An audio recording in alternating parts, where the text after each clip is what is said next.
નમસ્કાર, હું છું કૃપાલાલ. ખબર ગુજરાતમાં આપ સૌનું સ્વાગત છે. અતૂટ પ્રેમ, લાગણી અને વિશ્વાસનું પર્વ એટલે રક્ષાબંધન.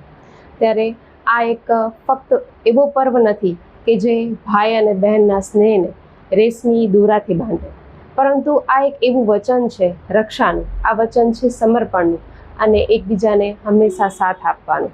ત્યારે આજના આ પર્વ પર ખાસ વાતચીત કરવા માટે આપણી સાથે જોડાયા છે રાષ્ટ્ર સેવિકા સમિતિના સૌરાષ્ટ્ર પ્રાંત ધાર્મિક પ્રમુખ એવા ડૉક્ટર પ્રતીક્ષાબેન ભટ્ટ, કે જે આપણને રક્ષાબંધનના મહત્વ વિશે ખાસ વાતચીત કરશે. ખબર ગુજરાતમાં આપનું સ્વાગત છે. નમસ્કાર.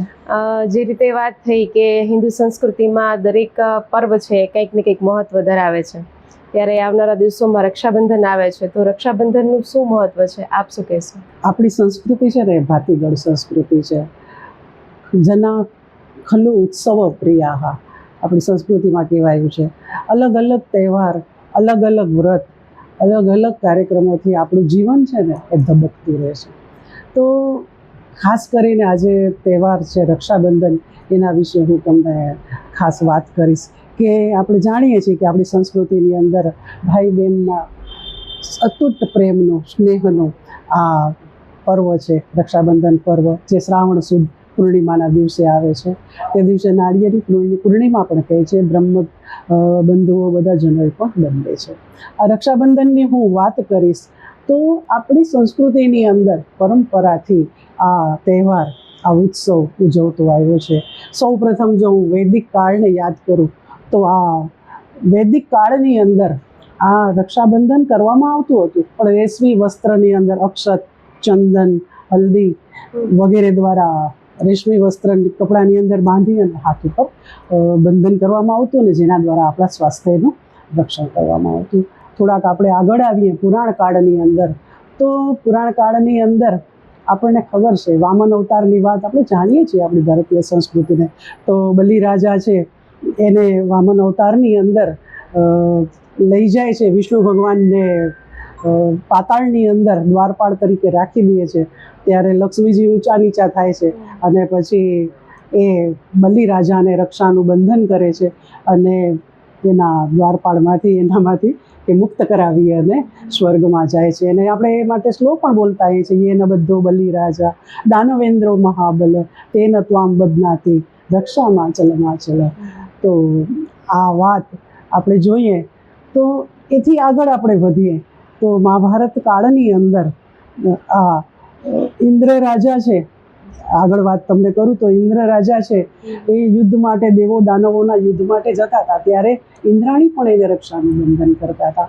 તો રાષ્ટ્રની રક્ષા માટે રક્ષાનું બંધન કરવામાં આવતું હતું. મહાભારત કાળની અંદર હું વાત કરું તો અભિમન્યુને કુંતા માતા રાખડી બાંધે છે. આપણે ગીતની અંદર પણ કહીએ છીએ કે કુંતા બાંધે અભિમન્યુને અમર રાખડી રે.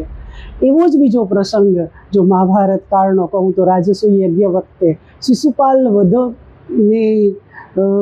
વધ દરમિયાન કૃષ્ણ ભગવાનના સુદર્શન ચક્રથી એમનો વધ થયો હતો, ત્યારે કૃષ્ણ ભગવાનના હાથની અંદર સુદર્શન ચક્રના કારણે ઈજા થઈ હતી.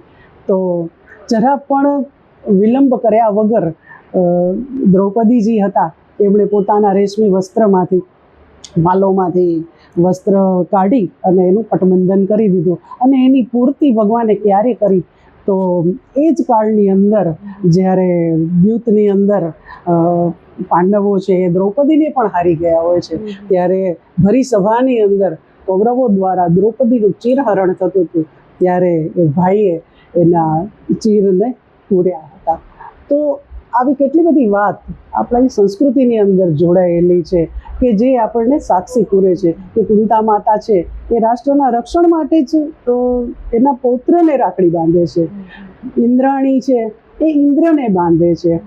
તો આવી વાત હજુ હું તમને આગળ વાત કરીશ તો મોગલ કાળની અંદર જ્યારે મોગલોના આક્રમણ થતા હતા, ત્યારે બહુ સરસ ઉદાહરણ છે. આપણી રાજપૂતાણીઓનો ઇતિહાસ, આપણને ગૌરવવંતો ઇતિહાસ ખબર છે.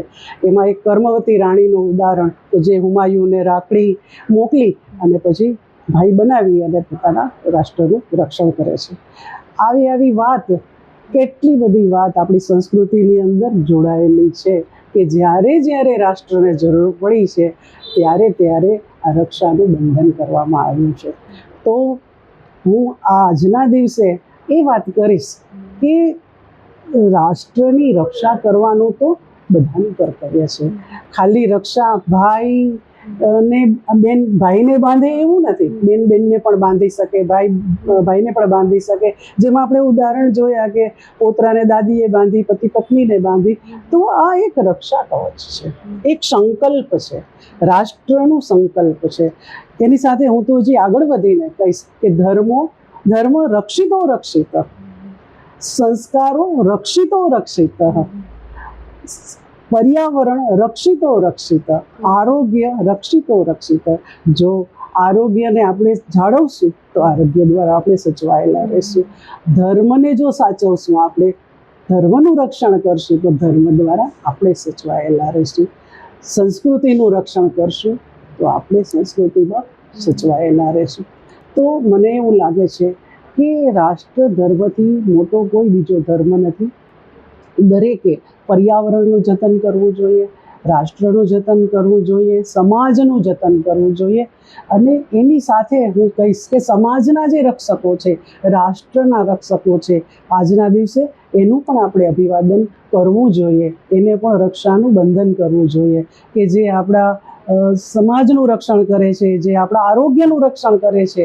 સફાઈદારો છે, સફાઈ કામદારો છે, જે પોલીસ છે, સેના ઉપર બેઠેલા જે આપણા સૈનિકો છે, એ બધા આપણા સંસ્કૃતિના, આપણા રાષ્ટ્રના રક્ષકો છે.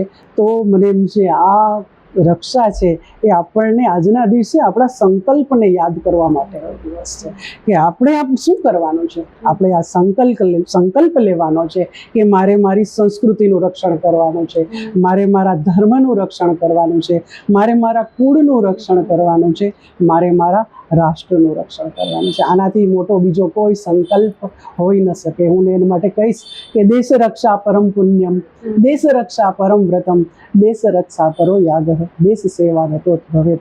હંમેશા આ સંકલ્પ લઈએ કે હંમેશા રાષ્ટ્ર કાર્યની અંદર જોડાયેલા રહીએ, સમાજ સાથે જોડાયેલા રહીએ, સમાજનું રક્ષણ કરીએ, સંસ્કૃતિનું જતન કરીએ અને ધર્મ સાથે જોડાયેલા રહીશું તો આપણી સંસ્કૃતિ વધશે, આપણું રાષ્ટ્ર વધશે.